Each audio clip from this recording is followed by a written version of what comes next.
하나님의 전신갑주가 필요한 이유가 여기 있습니다. 그것은 악한 날에 쓰러지지 않고 싸움이 끝난 후에도 굳건히 서기 위해서입니다. 이제 여러분은 굳게 서서 진리의 허리띠를 띠고 가슴에 의의 흉배를 붙이십시오. 발에는 평화의 복음을 전할 신을 신으십시오. 손에는 악한 자의 불화살을 막아낼 믿음의 방패를 드십시오. 머리에는 구원의 투구를 쓰고 하나님의 말씀인 성령의 칼을 쥐십시오.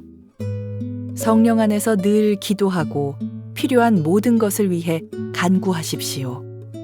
언제나 준비된 마음으로 좌절하지 말고 다른 그리스도인들을 위해서도 기도하십시오. 또한 나를 위해서도 기도해 주십시오. 말씀을 전할 때 두려움 없이 담대하게 복음의 비밀을 말할 수 있도록 나를 위해 기도해 주십시오. 나는 복음을 전하는 자로서 사명을 받았습니다. 이제 나는 감옥에서 이 일을 합니다. 내가 옥중에서도 전해야 될 말씀을 담대하게 전파할 수 있도록 기도해 주십시오. 자, 우리 가슴에 손을 얹고 믿음을 고백하고 하나님께서 오늘 저희들에게 주시는 말씀 듣겠습니다. 제가 먼저 고백할게요.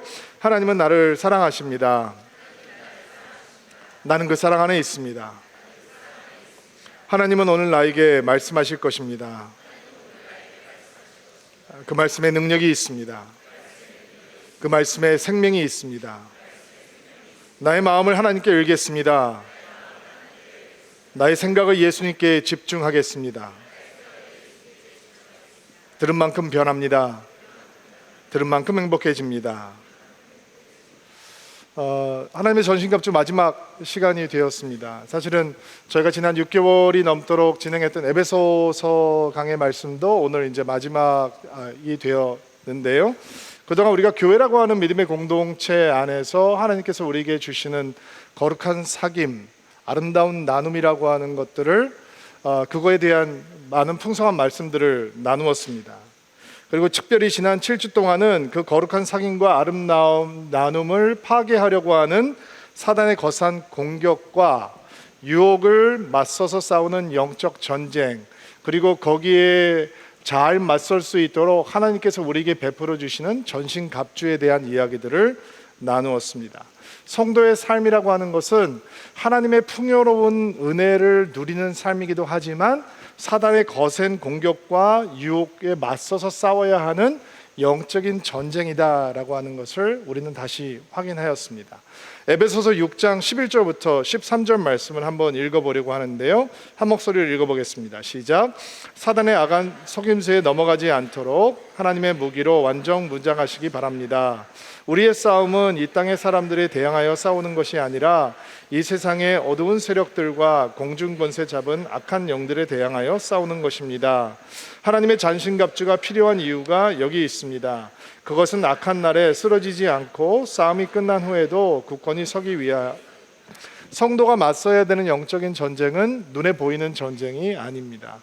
눈에 보이는 현상들은, 그 상황들은 눈에 보이지 않는 세력들에 의해서 주도되고 있는 현상들이고, 그리고 눈에 보이지 않는 영역에서의 싸움이 바로 눈에 보이는 결과로 나타나고 있는 것뿐입니다. 그것을 위해서 하나님께서 우리에게 전신갑주를 입혀주신다라는 것이죠. 그 전신갑주를 입은 사람들만이 악한 날에 쓰러지지 않고 싸움 중에도, 그리고 싸움이 끝난 후에도 굳게 설 수 있다 라고 사도 바울은 설명해 주었습니다. 하나님께서 우리에게 영적인 승리를 위해서 베풀어 주시는 영적인 전신갑주가 무엇이었냐? 허리에는 진리의 허리띠, 가슴에는 의의 흉배, 발에는 평화의 복음을 신는 심, 그 다음에 손에는 믿음의 방패, 그리고 머리에는 구원의 투구, 그리고 또 다른 손에는 성령의 칼, 검, 하나님의 말씀을 붙들라. 하나님께서는 영적인 승리를 위해서 완벽한 준비를 해 주셨습니다. 사실 오늘 우리가 보게 될 18절 말씀부터 20절까지의 말씀은 기도에 대한 말씀인데, 이 기도가 하나님께서 말씀하시는 전신갑주의 한 부분에 들어가 있지는 않습니다. 그러나 기도라고 하는 것은 영적 전쟁의 핵심 사건이고 영적 전쟁에 맞서야 하는 성도들에게 동력이 되고 에너지가 되는 것이기에 기도가 하나님께서 우리에게 베풀어 주시는 영적인 전쟁에 맞서기 위한 전신갑주 안에 포함을 한다고 해서 전혀 이상한 일이 아닙니다. 어쩌면 너무나 당연한 일입니다. 사단의 세력과 맞서서 싸우는 영적인 전쟁에서 기도 없이는 승리할 수 있고 이 전쟁은 기도로서만 승리할 수 있는 전쟁이기 때문에 오늘 우리는 영적인 승리를 가져다주는 기도에 대해서 생각하면서 하나님의 전신갑주 시리즈를 마무리해 보려고 합니다. 18절 말씀을 한번 다시 읽겠는데요, 같이 한번 한 목소리 읽겠습니다. 시작. 성령 안에서 늘 기도하고 필요한 모든 것을 위해 간구하십시오. 언제나 준비된 마음으로 좌절하지 말고 다른 그리스도인들을 위해서도 기도하십시오. 개역 개정판으로도 한번 읽어볼게요. 조금 느낌이 다른데요. 다시 한번 개역 개정판으로 18절 읽겠습니다. 모든 기도와 간구를 하되 항상 성령 안에서 기도하고 이를 위하여 깨어 구하기를 항상 힘쓰며 여러 성도를 위하여 구하라. 보통 바울 서신에 기도라고 하는 얘기가 등장을 할 때 기도라고 하는 단어는 일상적인 내용들을 포함하는 것이고 간구라고 하는 것은 특별한 요청을 포함하는 것이다 라고 나누기도 하는데, 오늘은 기도와 간구가 어떻게 다르냐라는 것에 너무 주의를 집중하면 오히려 사도 바울이 우리에게 전하고자 하는 메시지를 놓칠 수 있을 것 같아요. 우리가 오늘 영적인 승리를 위해서 붙들어야 되는 기도라고 하는 것은 어떤 것이냐, 두 가지를 좀 여러분들에게 정리를 해서 말씀을 드리려고 하는데, 성령 안에서 기도하는 것과 항상 깨어 기도하는 것이다, 늘 기도하는 것이다, 이렇게 이해하시면 좋을 것 같아요.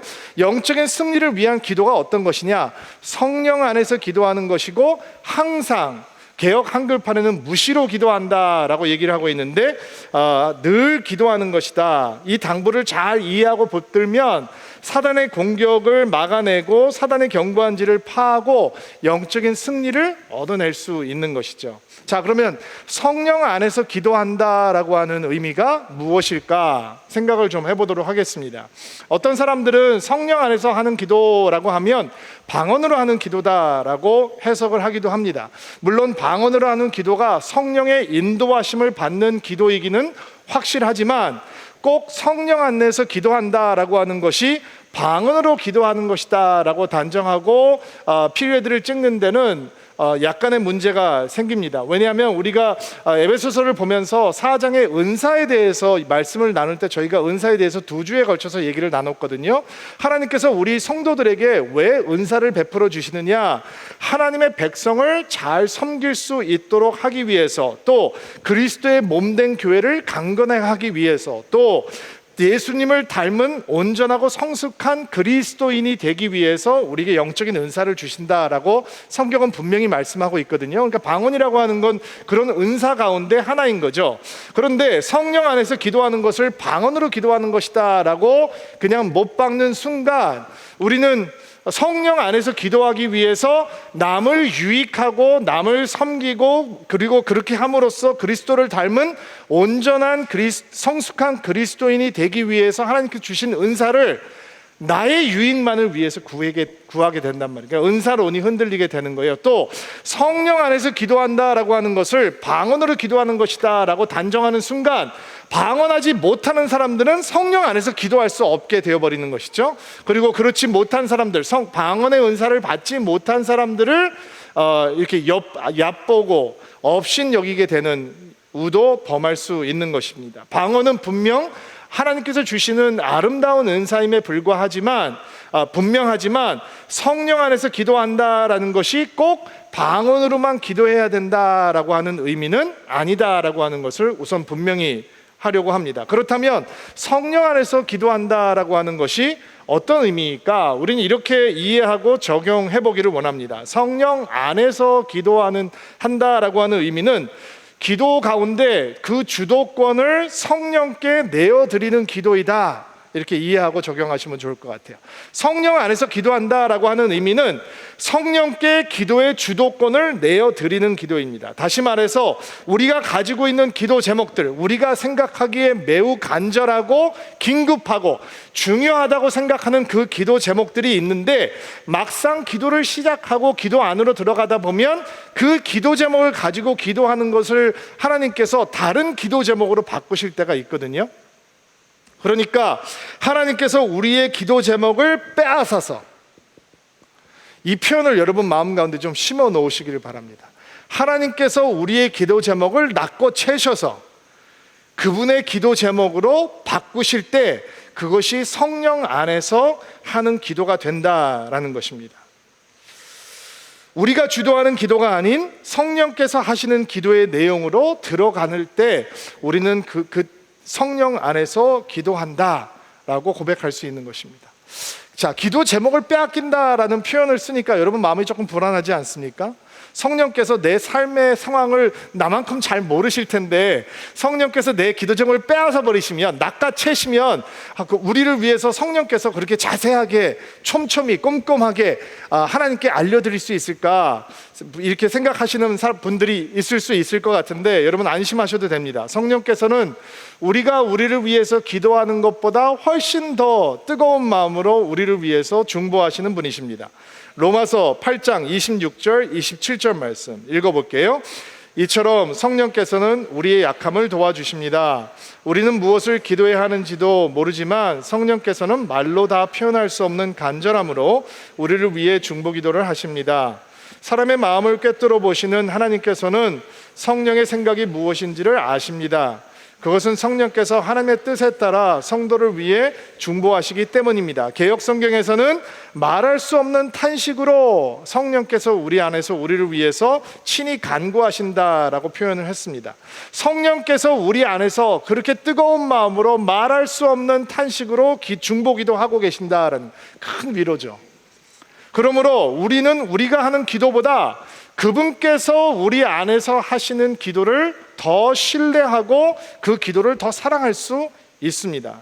기도 중에 우리의 생각과 우리의 성령의 생각이 충돌을 하잖아요.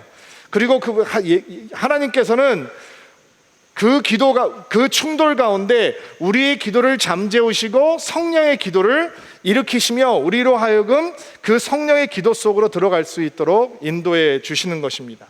우리의 생각과 우리의 말이 성령의 생각과 성령의 말과 부딪힐 때 우리는 우리의 기도 제목을 내려놓고 그분께서 하시는 기도를 붙들 수 있다라는 것입니다. 그것이 생길 때 우리는 성령 안에서 기도한다라고 확신할 수 있는 것입니다.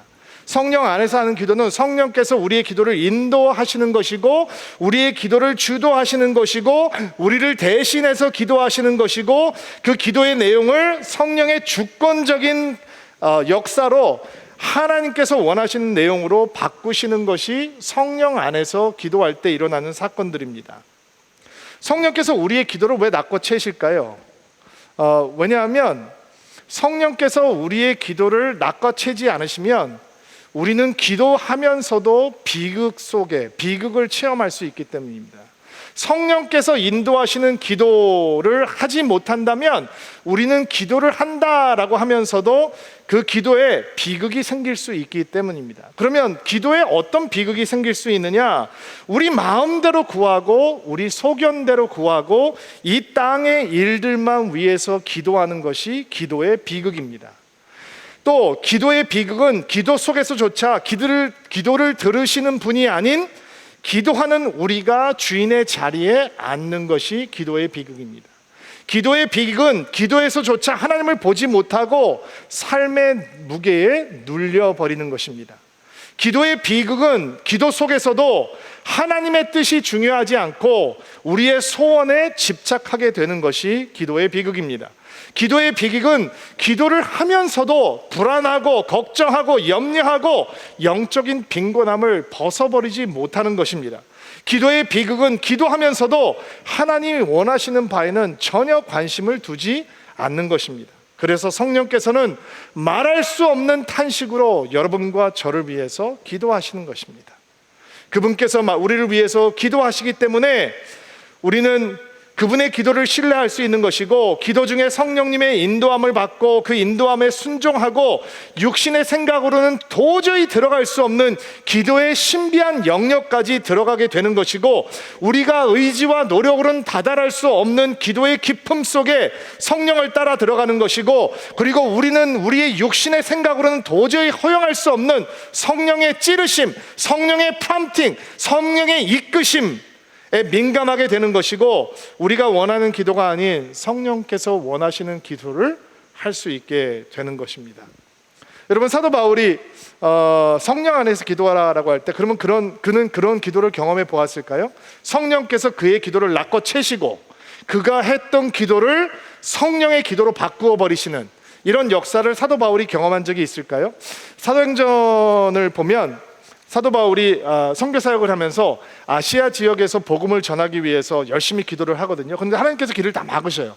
성령께서 길을 다 막으셨단 말이에요. 그러면 길이 막히면 사람들이 어떻게 기도할까요? 하나님, 길을 열어주세요 라고 기도하겠죠. 이건 상식적인 기도잖아요. 근데 성령께서 사도 바울의 기도 제목을 낚아 채세요. 그리고 뭐를 보여주시느냐?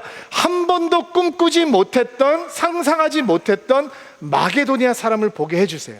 그리고 마게도니아 사람이 환상 속에 나타나서 와서 우리를 도와달라라고 얘기를 해요.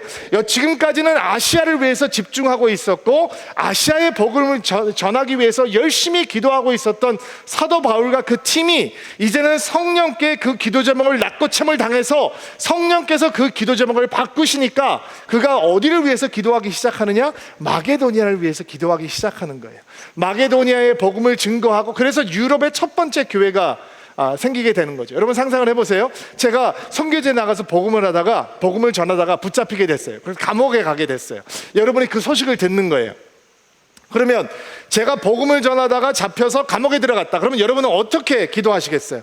하나님, 빨리 풀려나게 그렇게 기도하셔야 되지 않을까요? 아니, 기도 안 하시겠어요? 또 뭐 좀 더 기도하자면, 하나님, 우리 여서 목사님이 지금 감옥에서 고생하고 계시는데 간수도 좀 선한 사람을 보내주시고 뭐 너무 힘들지 않게 해주시고 환경이 이렇게 굉장히 상식적으로 기도를 하지 않을까요? 근데 지금 사도 바울이 감옥에 갇혀서 편지를 쓰고 있잖아요. 그럼 상식적인 기도라면, 우리 육신의 상식에 머물러 있는 기도라면 어떤 기도를 할까요? 하나님, 사도 바울이 빨리 풀려날 수 있게 해주세요. 석방을 위해서 기도하겠죠. 사도 바울이 감옥에 갇힌 이유가 권세자들과 왕들과 로마의 황제 앞에 서서 예수 그리스도를 증거하게 하기 위함이라는 것을 그들이 듣고 이해했음에도 불구하고 상식적인 선에 머물러서, 나의 기도 제목이라고 하는 울타리 안에 머물러서 사도 바울을 위해서 중보할 때 대부분의 사람들은 어떻게 중보하느냐? 복음을 온전히 전하기 위해서 빨리 풀려나게 해주세요 라고 기도할 거 아니겠어요? 그런데 사도 바울은 자신의 기도 제목을 성령께 낚고챔을 당해본 사람이란 말이에요. 내 기도 제목이 성령의 기도 제목으로 바뀌는 것을 강력하게 경험해 본 사람이란 말이에요. 그러니까 뭐라고 기도를 요청하느냐? 19절, 20절 말씀 읽어주세요.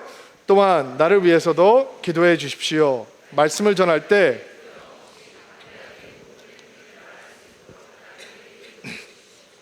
나는 복음을 전하는 자로 사명을 받았습니다. 이제 나는 감옥에서 이 일을 해야 합니다. 전해를 말씀을 담대하게 전파할 수 있도록 기도해 주십시오. 석방을 위해서 기도해 달라라고 부탁하는 것이 아니라 복음을 전할 때 두려움이 없이 담대하게 증거할 수 있도록 나를 위해서 기도해 주십시오, 이렇게 요청을 하고 있습니다. 사도 바울이라고 하는 그 위대한 선교사는 그런 겁이 없었나 보다. 진짜 목숨 내어놓고 사는 사람이니까 겁이 없기 때문에 이렇게 기도를 할 수 있는, 아니에요. 여러분, 사도 바울이 그렇게 항상 담대한 심령을 가지고 은근 소심한 면이 있거든요. 사도 바울이 자기를 별로 좋아하지 않고 반대하고 비난하고 비방했던 고린도 교회 성도들에게 편지를 하면서 내가 너희들 가운데 거할 때 심히 두려워하고 떨었었다, 이런 고백을 하거든요. 그럼 평범한 성정을 가지고 있는 사람이란 말이에요. 그러니까 흔히 생각하는 자기가 만들어낼 수 있는 기도 제목이라고 하는 울타리 안에 갇혀놓으면 그도 내가 빨리 풀어날 수 있도록, 그래서 복음의 진보가 이루어질 수 있도록 기도를 요청하겠죠. 근데 성령께서 그의 기도를 낮고 채셔서 사람의 기도를, 상식의 기도를 성령의 기도로 바꿔주시니까 그는 풀려나게 해달라라고 기도 요청을 하는 것이 아니라, 내가 복음을 전할 때 감옥에 갇혀 있지만 나는 여전히 복음을 증거하고 있는데 두려움 없이 뜨거운 마음으로 담대하게 이 복음을 증거할 수 있고, 감옥에 있으면서도 내가 이 사명을 온전히 감당할 수 있도록 기도해 달라라고 요청하고, 성령께서 기도를 바꾸신 거죠. 이게 성령 안에서 기도하는 거예요. 성령 안에서 기도하고 있는 바울이 석방을 위해서 기도하지 않고 담대하게 두려움 없이 복음을 전하게 해달라고, 사명을 감옥에서까지 끝까지 감당할 수 있게 해달라고 기도 요청하는, 이게 성령께서 기도하시는 것은 우리의 상상을 뛰어넘어요. 그러니까 성령 안에서 성령께서 시키는 기도를 하게 되면 그 기도를 통해서 강력한 역사가 나타나는 거예요. 한남동에 있을 때 제가 드림 플러스 예배를 인도할 때 한 장로님을 모셔서 간증과 강의를 들었던 적이 있습니다. 예수님을 정말 많이 사랑하는 분이신데 선교단체에서 오랫동안 잘 훈련을 받으신 분이기도 합니다.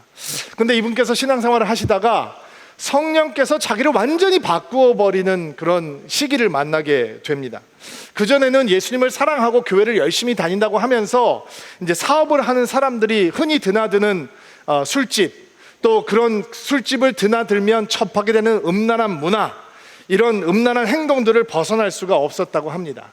훈련을 받고 영적인 리더가 되어가고 있고 교회에서 직분자로 살아가고 있는데 중책을 맡는데도 불구하고 꼭 그 부분에 가면 실족하고 주님의 마음을 아프게 하는 이중적인 삶을 살고 있었습니다. 그러니까 얼마나 마음이 괴로웠겠어요.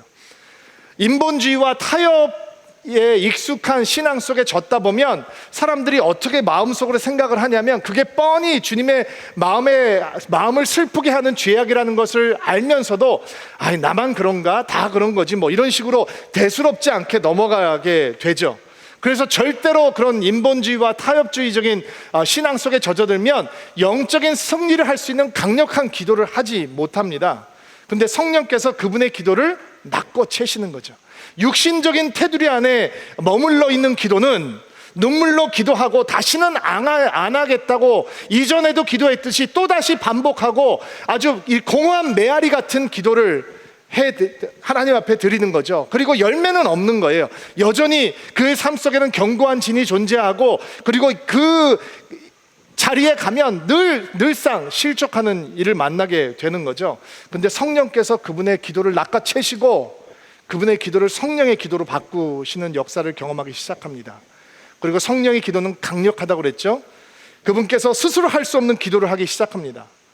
깊은 회개를 하기 시작하고, 그리고 그것을 벗어나겠다라고 하는 단호함이 생기기 시작하고, 그리고 그 단호함이 그의 용기가 되기 시작하고, 성령께서 그를 건드리기 시작하니까 그 아내에게 가서 자신의 음란함과 부정한 간음을 고백하고 용서를 구합니다. 그리고 아내가 눈물을 흘리면서 이분을 용서해 줍니다. 교회 공동체에 가서 함께 사역하고 있는 사람들 앞에서 무릎을 꿇고 그가 서로를 다른 사람들을 바라보면서 얼마나 음란한 마음으로 그들을 보아봤는지 눈물로 고백하고, 요즘 같은 세상에는 정말 이런 고백을 하고 이런 이 과정을 겪는 것 자체가 굉장히 조심스러운 일인데, 그때는 그 믿음의 공동체는 그분을 용서하고 그분이 믿음의 길을 갈 수 있도록 격려해 주었습니다. 그리고 그의 기도가, 성령께서 낚아채신 그 사람의 기도가 그의 삶 속에 오랫동안 존재했던 사단의 올무를 파괴하고 견고한 진을 깨는 하나님의 강력한 기도가 될 수 있었던 것입니다. 목사님, 그 성령의 안에서 하는 기도, 그게 참 어렵군요, 이렇게 생각하시는 분들이 있을 수 있을 것 같아요. 그렇지 않습니다. 성령은 이미 우리 안에 계시고, 아멘으로 받으시기 바랍니다. 그 성령님은 살아계신 하나님이시고, 그 성령님께서는 우리가 인식하지 못하고 인지하지 못해도 우리 안에서 말할 수 없는 탄식으로 우리를 위해서 뜨겁게 기도하고 계시다라는 거죠. 그러니까 우리가 기도의 자리에서 성령을 인정하고 성령님을 부르는 시간이 필요한 것입니다. 성령님, 이 기도의 자리에서 나를 인도해 주세요. 나에게 많은 기도 제목이 있지만 이 기도 제목을 꼼꼼하게 하나님께 아뢰는 것보다 더 중요한 사실은 성령께서 내 안에서 시작하시는 기도 기도를 따라하는 것입니다. 나의 말보다 중요한 것은 성령의 생각이요 성령의 말입니다. 나의 기도의 주도권을 성령님께 맡겨드립니다. 내 안에서 주의 기도를 시작해 주십시오. 내가 주님보다 앞서지 않게 해 주십시오. 그 주님의 기도를 따라서 기도의 깊은 곳으로 들어갈 수 있도록 나를 인도해 주십시오. 이렇게 성령을 인정하는 시간들이 우리에게 필요한 것입니다. 성령께서 인도하시는, 성령 안에서 기도하는, 성령께서 우리의 기도 제목을 낚아채시는 이런 기도를 경험하려면 여러분 그냥 되지 않습니다. 훈련이 필요합니다. 어떤 훈련이냐? 기도의 시간을 확보하고 확보한 기도의 시간을 지키려고 하는 훈련들이 필요합니다. 너무 단순한 훈련이다라고 생각하기가 쉬울 것 같은데, 기도의 시간을 확보하고 지키는 훈련이 필요한 이유는 기도 속에서 우리의 의지와 말과 생각이 성령의 의지와 말과 생각으로 바뀌는 시간이 필요하기 때문입니다. 여러분, 우리는 토막 기도로만은 성령께서 우리 안에서 시작하시는 기도를 체험할 수 없습니다. 많은 분들이 제가 기도에 대해서 가르쳐보고 기도하는 삶이라고 하는 클래스를 통해서 사람들에게 기도 시간을 확보하자라고 권면을 하다 보면 많은 분들이 선택하는 기도의 시간이 언제냐면 출퇴근 시간입니다. 보통 서울에서 사는 분들이 출퇴근 시간에 쓰는 시간이 보통 60분에서 90분 사이라고 평균적으로 하다 보니까 좋은 시간이죠. 그냥 멍하니 앉아있거나 핸드폰을 보고 있는 시간보다는 대중교통을 이용하면서 갈 때 기도하는 시간으로 삼는 건 매우 유익할 수 있습니다. 근데 그거의 한계점은 뭐냐면 성령께서 역사하시면 반응할 수 있는 방법이 없다라는 겁니다. 지하철 타고 가다 성령께서 임하셨어요. 어떻게 하시겠어요? 때로는 깊은 회개가 터져 나오기도 하고, 때로는 어떤 더 깊은 부르짖음이 필요할 때 그런 출퇴근 시간 안에서, 물론 뭐 제가 운전을 할 때도 저도 운전하면서 기도해 볼 때 뜨거움이 생길 때는 진짜 풀 오버를 해야지 그냥 운전하면서 가기에는 한계가 있더라고요. 또 자기 전에 기도하는 분들이 많이 계시는데, 자기 전에 하는 기도도 사실은 그 기도의 시간을 확보하고 성령께서 우리의 기도 제목을 그분의 기도 제목으로 바꾸기에는 한계가 있습니다. 왜냐하면 기도하다가 잠드는 경우가 많기 때문입니다. 성령 안에서 드리는 기도는 성령께 붙들리는 훈련이거든요. 우리의 소리가 끝나고 성령의 소리가 우리를 채우게 하는 시간적인 여유가 우리에게 필요하단 말이에요. 그래서 어떤 분들은 이렇게 말씀하시는 분들이 있어요. 자기의 기도를 다 하고, 가족 기도 다 하고, 나라와 민족을 위해서 기도하고, 세계를 돌아다니면서 선교사님을 위해서 기도하고 딱 끝나도 10분이면 자기는 끝난다는 거예요. 빨리 끝낼 수 있다는 거예요. 자기 말을 빨리 하기 때문에 할 수 있대요.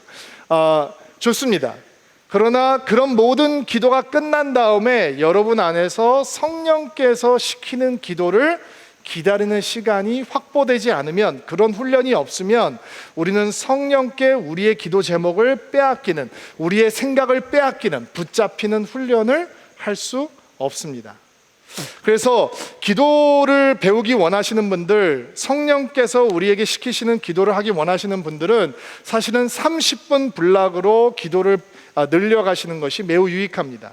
처음에 30분을 정해 놓으시고 30분이 끝나기 전까지는 기도의 자리에서 떠나지 않는 것이고, 내 기도의 말이 멈췄을 때 그때 하나님께서 그분의 기도의 말과 생각을 넣어줄 수 있다고 믿고 기다리면서 그 기도를 따라하는 연습들이 사실은 성령 안에서 기도하는 것의 훈련이 되는 것입니다. 여러분의 기도 제목을 성령께 빼앗기는 것을 두려워하지 않으시기를 바랍니다. 그분은 우리의 아버지시고 우리가 무엇을 구하는지 않아도 그분께서 선한 것을 주실 하나님인 것을 우리가 믿기 때문입니다. 우리가 꼼꼼히 기도하지 않아도 우리의 기도하는 것보다 성령께서 우리를 주도하시고 역사하시는 것이 훨씬 더 우리에게 유익하다라고 하는 것을 믿음으로 받으실 수 있게 되기를 바랍니다. 영적의 전쟁에 맞서는 기도도 마찬가지입니다. 성령께서는 영적인 전쟁 속에서 사단의 모든 전략을 향해서 파상 공세를 펼치십니다. 육신의 생각으로는 이 사단의 공격에 맞서서 우리는 거세게 기도하지 못합니다. 우리는 타협하는 것에 익숙하고, 우리는 적당하게 하는 것에 익숙하고, 우리는 인본주의적인 생각에 매우 익숙합니다. 그러나 성령께서 영적인 전쟁 속에서 사단을 향해서 파상 공세를 펼치시는 기도의 전략은 우리가 가장 취약한 곳에 기도의 견고한 찐을 세우기 시작하시는 것입니다. 사단이 우리가 교회에 올 때만 공격하는 게 아니거든요. 우리가 가장 약할 때, 가장 취약한 곳을 공격하거든요. 성령께서는 우리가 가장 그 약한 곳에 기도의 성을 지으시고, 무너진 곳을 다시 세우시고, 흔들리는 것을 견고하게 하시고, 변질된 것을 회복시켜 주시는 것입니다. 이런 기도의 능력이 충만하게 되기를 주의 이름으로 축복합니다. 성령 안에서 하는 기도를 배우는 은혜가 있게 되기를 주의 이름으로 축복합니다. 자, 그렇다면 성령 안에서 하는 기도가 우리의 기도 제목이 아닌 성령께서 우리 안에서 시작하고 진행하는 기도를 붙드는 것이다. 그렇다면 항상 기도한다, 늘 기도한다, 무시로 기도한다 라고 하는 말에 대해서 이번엔 생각을 해보도록 하겠습니다. 항상 기도한다, 개역 한글에는 무시로 기도한다, 시도 때도 없이 기도한다. 우리가 제일 무시하는 말이잖아요, 그렇죠? 어떻게 이렇게 기도할 수 있을까? 저는 처음 이 성경을 대했을 때 마음에 정말 무거운 짐으로 다가왔던 기억이 납니다. 이렇게 기도할 수 있는 사람이 누가 있을까? 그러니까 이런 성경 구절을 만나면 한 귀로 듣고 한 귀로 흘려버리는 경우가 너무너무 많이 있습니다. 차라리 긴급한 일이 생길 때 뜨겁게 기도하라, 그러면 아멘 이렇게 받을 수 있습니다. 당신의 삶 속에 위기의 조짐이 있을 때 열심히 기도하라, 그러면 아멘 이렇게 받을 수 있습니다. 그러나 항상 기도하라, 늘 기도하라, 무시로 시도 때도 없이 기도하라, 그럼 이렇게 생각합니다. 그렇게 살 수 있는 사람이 누가 있어? 그러니까 항상 기도하는 말 앞에서 우리는 기도하지 않는 사람으로 전락해 버릴 수 있는 것입니다. 항상 기도하라라고 하는 말은 무슨 의미일까? 몇 가지로 좀 생각을 해보려고 하는데, 기도의 때를 기다리지 마라, 기도의 때를 지체하지 마라, 기도의 때를 놓치지 말라, 이런 의미가 될 수 있습니다. 기도해야 될 일이 생각이 나면 주저하지 말고 바로 그때 기도를 해라. 어떤 사람들은 이번 주에 가면 내가 이런 기도해야지, 이번 주 교회 가서, 이번 주 기도 모임 가서 이런 기도를 해야지, 지금 공격을 받고 있는데, 지금 공격을 당하고 있는데, 지금 나에게 이런 흔들리는 위기가 있는데 교회 가서 기도해야지. 너무 늦는다는 거죠. 바로 기도할 수 있어야 된다는 것입니다. 사단은 쉬지 않고 공격하니까 우리도 쉬지 않고 공격할 수 있는 준비가 되어 있어야 한다는 것입니다. 우리가 연약해지는 바로 그 순간, 그때가 기도해야 될 때이고, 음란의 유혹을 느끼는 바로 그 순간 기도를 외쳐야 될 때이고, 마음이 거칠어지고 분노가 차오를 때 그때가 기도해야 될 때이고, 우리 입술에 비난과 비방, 불만과 불만족, 거짓이 교묘하게 들어오려고 할 때 그때가 바로 기도를 올려드려야 될 때이고, 우리 마음에 만몬의 영이 당당하게 소리를 치고 우리가 돈 앞에 무릎을 꿇고자 하는 마음이 생길 때 그때가 기도를 올려드려야 될 때이고, 배우자를 향해서 섭섭한 마음이 조금 생기려고 할 때 그때가 바로 기도해야 될 때이고, 아이들을 향해서 주님의 마음이 아닌 내 마음대로 하려고 할 때 그때가 바로 기도해야 될 때이고, 제가 2부 예배 끝나고 사무실에 앉아 있는데 이렇게 창문을 이렇게 열어놨는데요, 제가 혹시 그 엄마가 여기 앉아 계실지 모르겠어요. 얼굴을 안 받고 목소리만 들렸는데 빨리 와! 이렇게 소리 주는 거예요. 엄마가 아이한테, 그래서 제가 그 신목사님한테 그랬어요. 오늘 저 아이에게 영적인 전쟁이구만, 그런 얘기를 했어요. 뭐 예배를 드리기 전이든지 아니면 드린 후라든지 엄마가 그렇게 짜증이 가득한 목소리로 아이에게 하고 싶을 때 그때가 바로 기도할 때란 말이에요. 그러니까 지체하지 말고, 기도할 때를 놓치지 말고 바로 화살을 쏘듯이 기도하라, 이런 의미가 항상 기도하라라는 의미 속에, 그래서 우리가 화살 기도라고 부르잖아요. 이 화살 기도는 사실은 사단의 불화살을 대적하는 최고의 무기이기도 하고, 영적인 유혹을 감당할 수 있는 가장 큰 무기이기도 합니다. 화살을 쏘듯이 기도를 쏘아 올리게 되는 거죠. 성경이 우리에게 약속을 하잖아요. 너희가 마귀를 대적하라, 그럼 마귀가 너희를 피하리라. 그러니까 기도의 때를 놓치지 않는 게 항상 기도한다라는 의미예요. 또 항상 기도하라라고 하는 말씀은 기도가 끊어지지 않게 하라라고 하는 의미예요. 끈질기게 기도하라. 예수님께서 기도에 대해서 가르치시면서 참 마음이 불편한 비유를 하나 들어주셨어요. 이 비유 때문에 참 저도 오랫동안 고민을 한 기억이 있는데, 누가복음 18장에 나오는 불의한 재판장과 불쌍한 과부 이야기예요. 내용은 이거예요. 재판장이 불의하니 네 간청을 안 들어줄 테니까 계속해서 귀찮게 해서 네 간청을 들어주게 만들어라. 이게 그 비유의 내용이에요. 아니, 이게 기도라면, 하나님이 이렇게 우리 기도를 들어주지 않는 분이라면, 그래서 기도하면서 하나님의 팔을 비틀듯이 어떻게 해서든지 막 귀찮게 해서 하나님 앞에 응답을 얻어내야 되는 거라면, 기도를 누가 하고 싶겠나, 이런 생각을 할 수 있죠. 그러나 이 비유의 요점은 거기 있지 않아요. 이 비유의 요점을 예수님께서는 이렇게 설명을 하셨는데, 누가복음 18장 1절 말씀 개역 개정판으로 한번 읽어볼게요. 시작.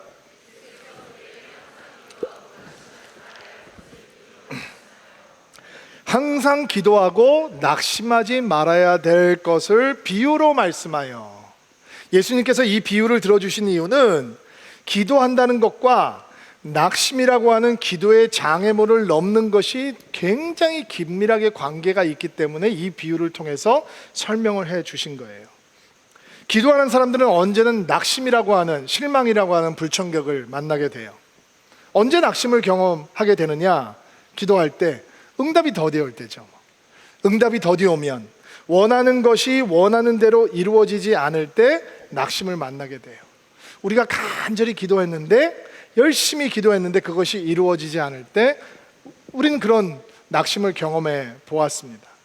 어떤 사람들은 그런 낙심을 경험한 다음에 기도가 소용이 없다라고 기도해도 아무 소용이 없구나라고 생각하는 분들이 있고, 또 어떤 분들은 하나님도 어쩔 수가 없나 보다. 그렇게 병이 낫게 해달라고 기도했는데, 그렇게 시험 잘 보게 해달라고 기도했는데, 그렇게 이번 사업이 잘 진행되게 해달라고 기도했는데 응답이 안 된 거 보면 하나님이 무능력한가 보다, 이렇게 결론을 내기도 하죠. 또 어떤 분들은 기도가 응답이 안 될 때 낙심과 실망이라고 하는 장애물을 만나게 될 때, 내가 생각해도 하나님이 나를 봤을 때 응답하실 리가 없지. 내가 지금까지 살아온 게 있는데 나처럼 형편없는 사람이 기도하는데 하나님께서 기도를 응답해 주시겠어? 라고 하면서 자기의 무가치함 때문에 하나님께서는 기도를 응답하시지 않을 거다라고 해서 오해를 하기도 합니다. 그런데 하나님에 대한 오해이든 아니면 자기의 정치성에 대한 오해이든, 그런 모든 오해는 기도가 기본적으로 무엇인지 잘못 이해하고 있는 것으로부터 기인하는 것입니다. 기도는 우리의 필요를 하나님께 알려드리고, 거기에 하나님의 결제 사인을 받아서 우리가 구하는 것을 이루는 것보다 훨씬 더 큰 하나님의 초청이요 선물입니다. 기도의 주된 목적은 해결이 아니라 만남입니다. 하나님은 여러분 문제에 관심이 있는 것이 아니라 여러분에게 관심이 있습니다. 그 문제가 이루어지고 해결되는 것보다 하나님의 더 큰 관심은 여러분과 나누기 원하는 만남입니다. 하나님께서는 기도 가운데서 우리의 마음을 들으십니다. 듣기를 원하십니다. 그러나 그 기도 가운데서 하나님과의 우리의 만남이 이루어지지 않는다면 그것은 진정한 의미에서 기도가 될 수 없는 것입니다. 진정한 기도란 살아계신 하나님과 관계하며 그분과 만나며 그분과 사귐과 우정을 경험하고 그분이 친밀의 대상이 되는 것이 참된 기도입니다. 그게 참된 기도의 주된 목적이 되는 것입니다. 물론 하나님께서는 우리 기도를 통해서 우리의 삶의 이슈들에 대해서 응답하시고 역사해 주십니다. 그러나 그것들을 통해서 쌓여가는 사랑과 신뢰를 통해서 그분은 더 깊은 만남을 기대하시는 것입니다. 만약 우리가 기도를 우리의 삶 속에 가득한 문제들을 해결한 수단으로만 생각을 한다면 하나님께서는 우리를 끊어지지 않는 기도를 하기 위해서 파도처럼 문제를 보내주셔야 됩니다. 기도를 시키시기 위해서 고난과 고통의 파도가 멈추지 않고 몰려와야 되는 거예요. 여러분, 그런 인생을 원하는 사람이 누가 있겠어요? 그렇다면 끊어지지 않는 기도, 이것은 문제로부터 출발하는 것이 아니라, 우리의 삶의 이슈로부터 출발하는 것이 아니라 그분 자체가 목적이 되어야 되는 것입니다. 아멘으로 받으시기 바랍니다. 예수님 자체가 목적이 되면,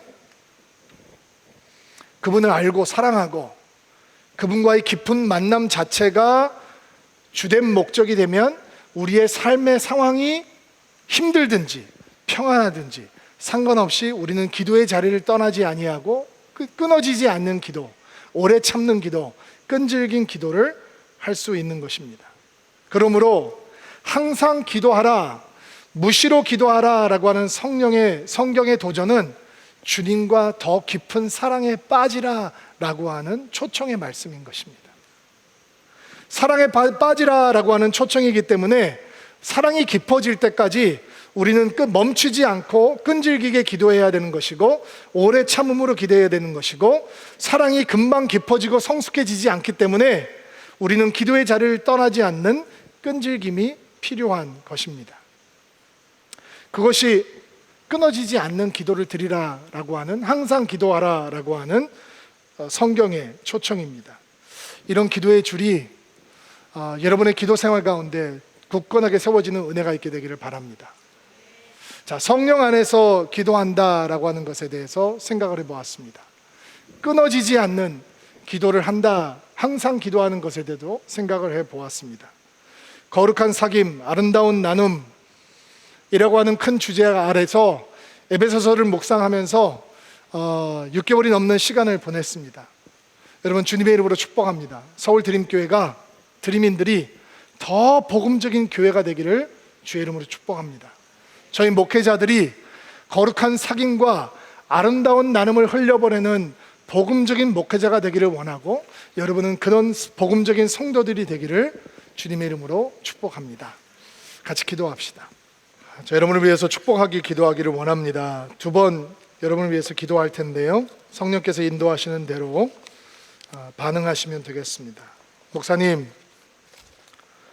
그냥 열심히 기도하는 것을 넘어서, 뜨겁게 기도하는 것을 넘어서 성령 안에서 성령께서 주도하시는 기도를 배우기를 원합니다. 간절히 소망합니다. 원하시는 분들마다 가슴에 손을 얹고 안수하시기 바랍니다. 축복하겠습니다. 하나님, 가슴에 손을 얹고 기도하는 드림인들에게 성령의 기도를 가르쳐 주옵소서. 우리는 기도의 사람이 되기를 원합니다. 그러나 기도의 자리에서 우리의 소리가 아닌 성령의 음성을 따라, 성령의 인도하심을 따라, 성령의 이끄심을 따라 기도하는 능력을 배우게 하옵소서. 기도하는 자리마다 성령 충만함이 이루어지게 하시고, 성령 충만할 때까지 기도의 자리를 지키는 드림인들이 되게 하옵소서. 기도의 자리에서 우리의 기도 제목을 낚아채시고 성령의 기도 제목으로 바꿔 주옵소서. 손을 내리시고요, 두 번째 초청입니다. 오늘 성경은 우리에게 무시로 기도하라, 항상 기도하라 초청합니다. 하나님, 끊어지지 않는 기도를 주님 앞에 올려드리는 기도의 사람이 되기를 원합니다. 소망하는 분들마다 가슴에 손을 얹고 기도하시기 바랍니다. 여러분을 축복하겠습니다. 하나님, 호흡이 없는 영혼이 숨통이 끊어지는 것처럼 기도의 호흡이 끊어진 사람들은 영적인 호흡이, 영적인 숨통이 끊어지는 줄 압니다. 하나님, 기도의 때를 기다리지 않고 바로바로 기도할 수 있는 영성을 허락하여 주옵소서. 끊어지지 않는 끈질긴 기도, 성령의 충만함이 이루어질 때까지 기도의 자리를 떠나지 않는 오래 참음의 기도, 문제 해결이 목적이 아닌 하나님과의 진솔한 만남, 진정한 만남, 친밀한 만남이 목적이 되는 그런 기도를 배우게 도와 주옵소서. 가슴에 손을 얹고 안수하는 드림인들이 무엇보다 기도의 사람이 되어 기도의 자리에서 하나님을 만나며 하나님을 체험하고 맛보아하는 성도들이 되게 하옵소서. 하나님, 거룩한 사귐, 아름다운 나눔이라는 주제로 긴 시간 동안 에베소서 말씀을 나누었습니다. 주의 몸된 교회, 서울 드림교회를 예수 그리스도 이름으로 축복합니다. 우리 교회 안에 거룩한 사귐이 충만하게 하옵소서. 거룩한 나눔이 충만히 흘러가는 교회가 되게 하옵소서. 예수님의 이름으로 기도하옵나이다.